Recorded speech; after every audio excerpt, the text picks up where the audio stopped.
So dear to my heart, that September-y day, with the leaves turning brown and gold. when you were the dream I would hold, so dear to my heart.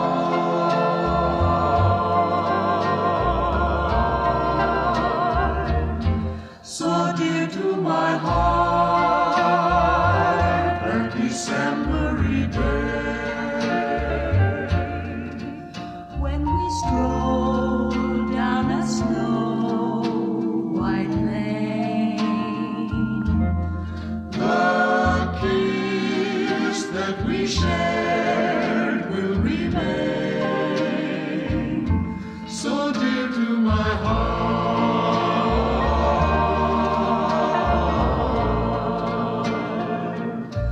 and when it's springtime and fields are dressed with flowers, you're the sweetest flower in view. Oh, how I treasure all the happy hours. And the dreams I shared with you, They bloom in my heart in a corner apart. every sweet, tender memory.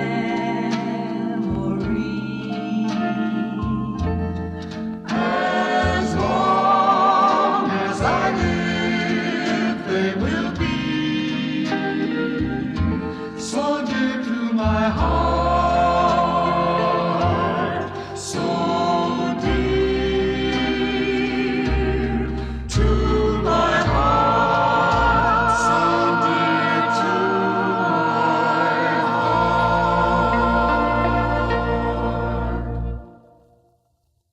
Hello, my name is Jeremiah Kincaid, and I'd like to tell you about my hometown of Fulton Corners.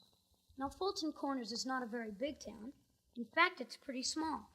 But it does have special things about it, like seeing all the different things in Grundy's General Store, good fishing in the river, hiking in the nearby hills, hunting for toads, and watching Old 99 pass by. Old 99 was always on time, but didn't stop at the depot very often. When it did, everyone in town would run down to the station to find out why. On one special day, Old 99 stopped, and it had a car painted with all sorts of fancy colors. It was a special car for Old Dan Patch, one of the greatest racehorses in the whole world, and he was stopping at Fulton Corners just to get out and stretch his legs.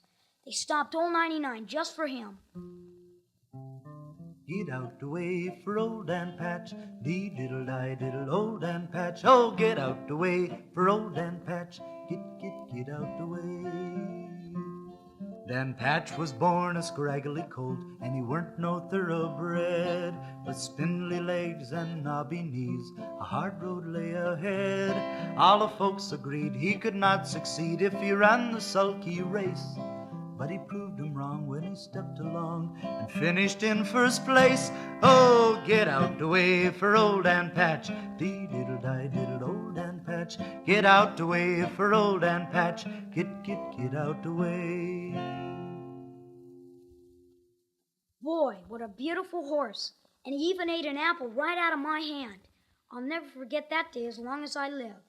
I kept thinking about how nice it would be to have a champion horse of my own. In fact, why not trade the plow mule for a thoroughbred? I asked Granny, but she said no. Granny said the mule earned his keep by doing a good day's work, and I knew what she meant. She depended on that mule to keep the farm going. And I gotta admit, Granny had a tough job running the farm single-handedly and taking care of me. So instead of a new horse, I got a little black lamb, because that night Jezebel gave birth to twins, and for some reason she wouldn't feed one of them. So when Granny wasn't looking, I sneaked into the house with the new little lamb. Granny didn't like the idea of a lamb in the house, but I promised to take real good care of it. If you want to know the truth, I think she took one look at his cute little face and kind of got taken with him. Now it was up to me to make him into something special, a champion, for instance. I named him Danny, and decided that if I couldn't have a champion racehorse, I'd have a champion lamb.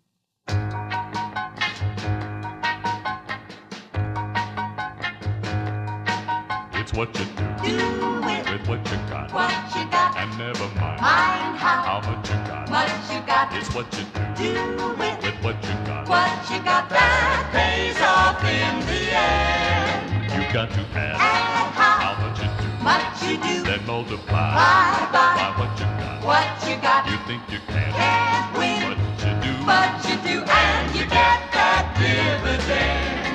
It's the means you apply it that raises your stock. Look what David did to Goliath with a little hunk of rock. It's what you Do with what you got, never mind how what you got. it's what you Do with what you got, that pays off in the end.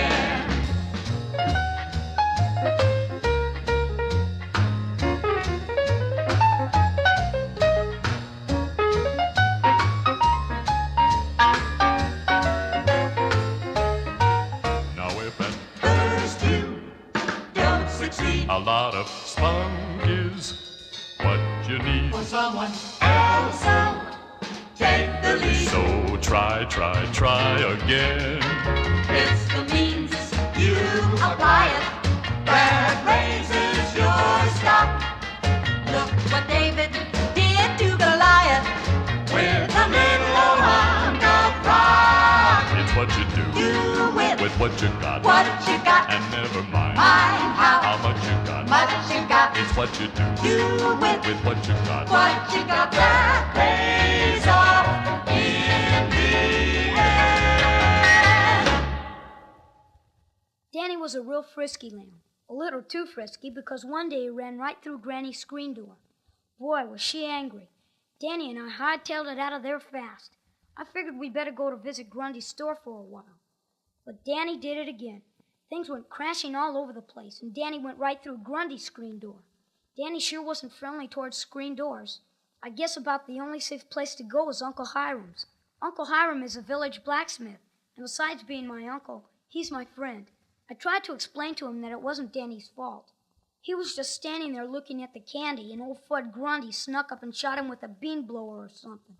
He jumped a little bit, and some eggs fell out of a basket. It was Mr. Grundy who knocked over the flour barrel and chased Danny through the screen door. That was the trouble. People only saw the bad things in Danny. Nobody saw the good things. Why, Danny can jump higher and run faster than any other lamb in Pike County. Uncle Hiram said that if I wanted him to be a champion lamb, I should get him ready for the county fair and not take him to the Grundy store. So I decided the best thing to do was keep Danny away from folks and things he could wreck. We took long walks out in the fields where Danny could eat all the clover he wanted. Clover was a good thing for lambs to eat. It helped make them champions, and that's what Danny would be. One day we were out in the field, and Tildy, that's the girl who lived down the road, and I saw old 99 come over the bridge. The engineer waved to us. I remember the day old Dan Patch had come through Fulton Corners on 99. That would be the way Danny would return from the county fair, a real champion. I hadn't asked Granny about the county fair yet because she was still angry about the broken screen door. Granny was so angry that she was ready to ship Danny off to the market. Maybe she would let me keep Danny if Uncle Hiram built a pen for him. I ran in the house and asked Granny, and after a little hemming and hawing, she finally said yes, and Uncle Hiram said he'd build the pen. Since Granny said Danny could stay, maybe this would be the right time to ask her about going to the county fair. I'd kind of been afraid to ask her because of all the trouble Danny had caused. I told this to Uncle Hiram, and he said he'd visit her and hint around. He knew the perfect way to get her in a good mood. He'd sing her favorite song. Great-grandfather met great-grandmother when she was a shy young miss. And great-grandfather won great-grandmother with words more or less like this. Lavender blue, dilly-dilly, lavender green. If I were king, dilly-dilly, I'd need a queen. Who told me so, dilly dilly? Who told me so? I told myself, dilly dilly, I told me so. If your dilly dilly heart feels a dilly dilly way, and if you'll answer yes in a pretty little church on a dilly dilly day, you'll be wed in a dilly dilly dress of lavender blue, dilly dilly, lavender green. Then I'll be king, dilly dilly, and you'll be my queen.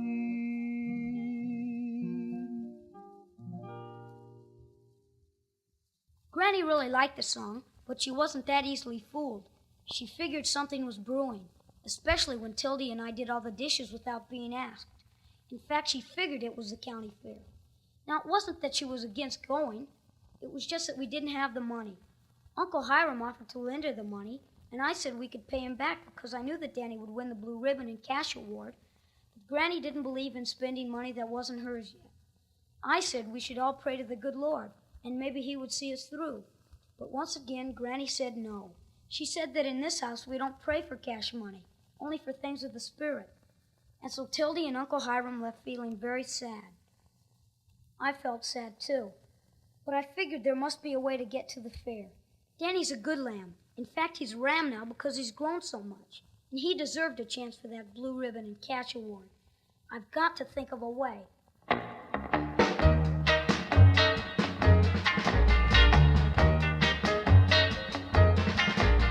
Stick-to-it-ivity.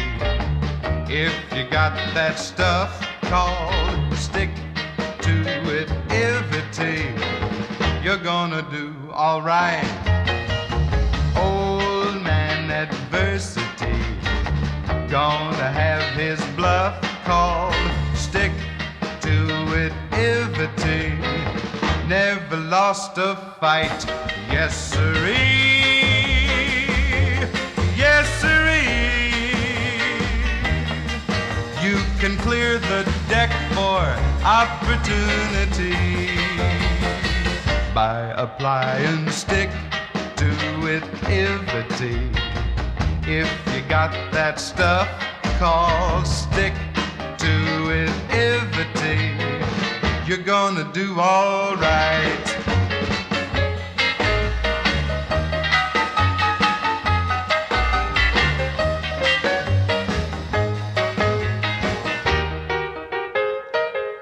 Yes, sirree. Yes, sirree. You can clear the deck for opportunity by applying stick-to-it-ivity. If you got that stuff called stick-to-it-ivity, you're gonna do all right. You're gonna do all right. You're gonna do all right. You're gonna do all right. You're gonna do all right. Yeah, you're gonna do all right.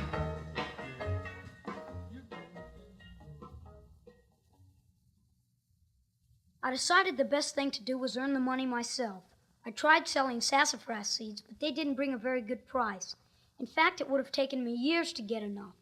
Then I got the idea of gathering wild honey. Mr. Grundy said he would pay me well for it. So my friend Tildy and I started following bees, and finally figured that the wild beehive was in the swamp. Tildy wasn't so sure about going in the swamp because of all the bog holes and briar patches. But finally she said she'd go. The swamp was dark and full of strange noises. We even saw some old bones from a cow that had wandered there to die. It sure was creepy. We could hear dogs howling, and I kept thinking about the pack of wild dogs that's supposed to roam the swamp. But Uncle Hiram said they're sheep killers, and since we're humans, I figured we must be safe. Then we saw a martin. That's a bird that eats bees, and he led us right to the beehive. Later on, Uncle Hiram came with me to help get the honey, and all told, Mr. Grundy gave me $22. Now we were going to the county fair for sure. Except when I got home to tell Granny the news, she said that Danny had broken out of his pen and disappeared in the woods. I took out like a bolt of lightning. All I could think of was that wild pack of killer dogs. I had to find Danny. I looked everywhere for him, and then a big rainstorm started. But I kept on looking. It kept getting darker and darker, and I kept thinking of poor Danny lost in the woods and getting pneumonia, or the wild dogs getting him, or some other terrible thing happening. It kept raining harder and harder. I couldn't see a thing. Pretty soon Granny found me, and she had a light. But it wasn't to help me find Danny. It was to bring me home. I couldn't sleep at all that night. I just kept thinking of Danny lost out there in the big forest with the rain and thunder and lightning scaring the poor critter. But I just knew he wasn't dead. I stayed awake all night and thought of Danny and prayed to the good Lord and asked him to protect him. The next morning, I sneaked out of the house real early, even before Granny was awake. And I was right. Danny was alive. I found him hiding in a hollow log. Other than a lot of foxtails caught in his wool, Danny was just fine. Boy, was he happy to see me. The only thing was, now we weren't going to the fair. At least not Danny and I. I had promised the Lord that if I had found Danny, we wouldn't go to the fair. When Granny heard this, she was really happy, and she said that we had a problem, because she promised the Lord that if I found Danny, we would go to the fair. Granny solved the problem, though. She figured since she had known the Lord longer, that it would be better to stick to her promise. And so we got Danny ready for the county fair. Ho-dee-I, ho-dee-ay, what a great, big, wonderful day. Not a care in the air. Everybody you know, from Matilda to Joe, will be there at the county fair. Ho-dee-ay, ho-dee-I, what a great, big, beautiful sky. All the clouds, like the crowds, you can bet, will be dressed in their brightest and best for their stay at the fair today. The teenage misters will be shooing little sisters to the Ferris wheel up above. Then they'll be getting their best gals for petting in the tunnel of love. Ho-dee-I, ho-dee-ay, come and throw your troubles away. Just a grin, get you in on this day of the year when there's nothing but cheer to share at the county fair, at the county fair, at the county fair.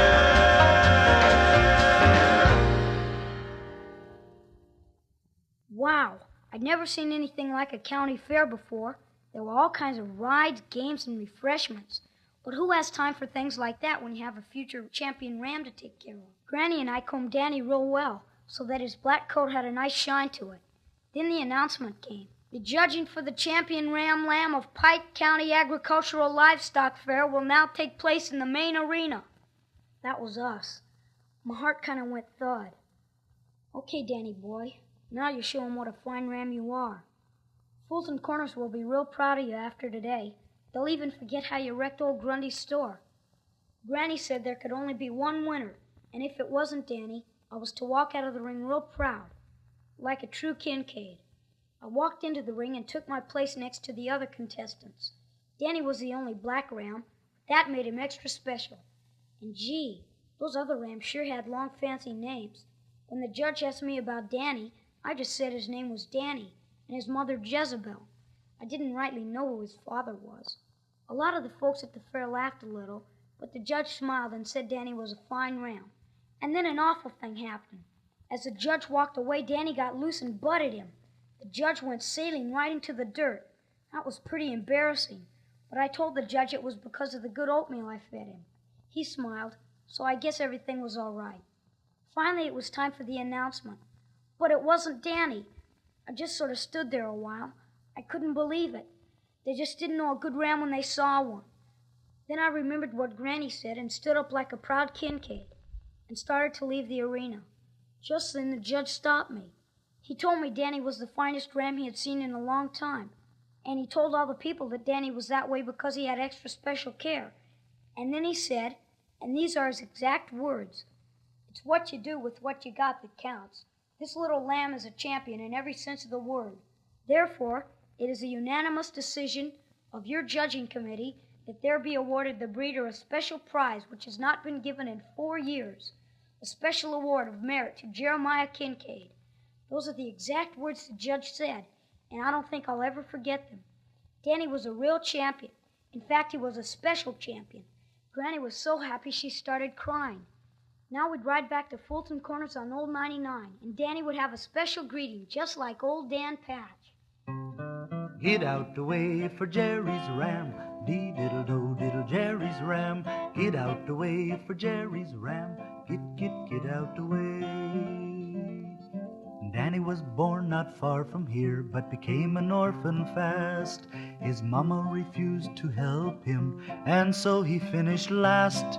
Jerry came along, he wasn't wrong. Danny could walk down the ramp. Took him to the fair, got a ribbon there. Fulton Corners has a champ. Oh, get out the way for Jerry's ram. Dee-diddle-do, diddle, Jerry's ram. Get out the way for Jerry's ram. Get out the way.